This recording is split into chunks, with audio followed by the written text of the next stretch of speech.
आज का पहला क्वेश्चन, एक वस्तु का अंकित मूल्य 2800 रुपये है। वस्तु का विक्रय मूल्य 2408 रुपये है। छूट परसेंट ज्ञात करें। दिया है मार्केट प्राइस 2800 रुपये और सेलिंग प्राइस 2408 रुपये और डिस्काउंट उस पर कितना, इसका अंतर कितना होगा 392, यानी 392 का डिस्काउंट दिया है। इसी को परसेंटेज में बताना है, तो ये सूत्र है डिस्काउंट परसेंट बराबर discount upon market price into 100। ये सूत्र में मान रख देंगे और मान रखने के बाद काटने के बाद 14% का डिस्काउंट आंसर आ जाएगा। सेकंड क्वेश्चन, एक व्यक्ति ने कोई घड़ी 60% की छूट पर 1560 रुपये में बेच दी। इस घड़ी का अंकित मूल्य ज्ञात करें।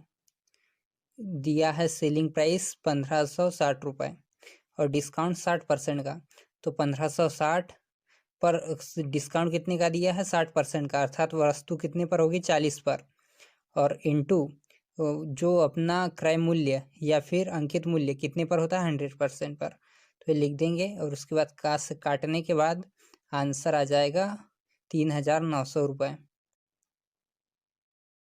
थर्ड क्वेश्चन, यदि किसी वस्तु पर दी गई छूट 40% है तो विक्रय मूल्य और अंकित मूल्य का अनुपात ज्ञात करें। छूट 40% दी है, अर्थात जो अपना अंकित मूल्य होता है वो 100% पर होता है। 40% की छूट दी है, अर्थात विक्रय मूल्य 60% पर होगा। 100 - 40 = 60। अब बोला है इनका अनुपात, तो 60 अनुपात 100। इनको काटने के बाद ये 3 से कटेगा या 5 से कटेगा, 3:5 आंसर आ जाएगा। नेक्स्ट क्वेश्चन, एक वस्तु पर 20% की छूट देने के बाद एक व्यापारी को 20% का लाभ होता है, यानी 20 की छूट दी तब 20 का लाभ हुआ। यदि क्रय मूल्य 300 रुपये है तो 25% की छूट देने के बाद इस वस्तु का विक्रय मूल्य क्या होगा। दिया गया है क्रय मूल्य 300 रुपये। क्रय मूल्य कितने पर होता है 100% पर होता है, ये लिख दिया 100%। 20% का लाभ हुआ है, अर्थात विक्रय मूल्य कितने पर होगा 120 पर होगा, तो ए अपने को विक्रय मूल्य प्राप्त हो गया।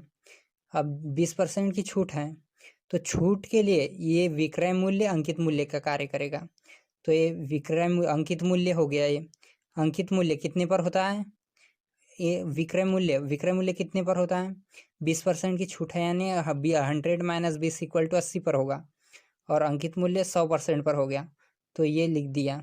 उसके बाद बोला है 25% की छूट दी है, तो फिर 25% की छूट दी है, यानी विक्रय मूल्य होगा 75 रुपये। अपॉन में लिख देंगे अंकित मूल्य होगा 100 पर, और उसके बाद एक काटने के बाद आंसर आ जाएगा 337.5। नेक्स्ट क्वेश्चन, एक वस्तु का 20%, 20% और 30% की 3 क्रमिक छूट दी जाती है। यदि वस्तु का अंकित मूल्य 750 रुपये है तो विक्रय मूल्य क्या होगा। मार्केट प्राइस यानी अंकित मूल्य है 750 रुपये, तो 750 रुपये पहले कितने की छूट दी 20% की, यानी वस्तु 80 पर होगी, और अपॉन में 100 लिखा, इंटू फिर 20 की छूट, यानी फिर वस्तु 80 पर होगी, अपॉन में 100, इंटू फिर 30% की छूट दी, यानी वस्तु 70 पर होगी, 100 - 30 70, अपॉन में 100%। इनको काटने के बाद आंसर आ जाएगा 336 रुपये। नेक्स्ट क्वेश्चन, किसी वस्तु का अंकित मूल्य 3040 रुपये है। यदि इस वस्तु पर दी गई छूट 20% है तो वह विक्रय मूल्य क्या होगा। अब अंकित मूल्य दिया है 3040 रुपये, छूट कितने की दी है 20% की छूट दी है, यानी 3040 रुपये। इसके बारे में जो बताता है उसको नीचे लिखते हैं, यानी इसके बारे में कौन बता रहा है अंकित मूल्य। अंकित मूल्य कितने पर होता है 100% पर, और इनटू में जो ज्ञात करना है उसको लिखते हैं। ज्ञात क्या करना है 20% की छूट देने के बाद विक्रय मूल्य, तो 20% की छूट यानी 100 - 20 यानी 80 पर होगी, तो ये 80 लिखा, और इसको काटने के बाद विक्रय मूल्य 2432 रुपये आंसर आ गया। नेक्स्ट क्वेश्चन, ए किसी वस्तु को 1800 रुपये में खरीदता है और 10% तथा 20% की 2 क्रमिक छूट देने के बाद उसे बेच देता है, यानी 2 छूट दी है, एक 10% की, एक 20% की, 1800 रुपये पर। इस वस्तु का विक्रय मूल्य क्या होगा? तो 1800 रुपये दिया है। इसके बारे में जो बताते हैं उसको नीचे लिखते हैं। इसके बारे में कौन बता रहा है? तो क्रय मूल्य है ये। क्रय मूल्य कितने पर होता है? 100% पर। तो 100 नीचे लिखेंगे। कितने की छूट दी? 10%, यानी 100 माइनस 10 या 90 पर होगी वस्तु, इंटू दूसरी छूट कितने की है? 20%, यानी 80 पर होगी वस्तु, अपॉन में 100%।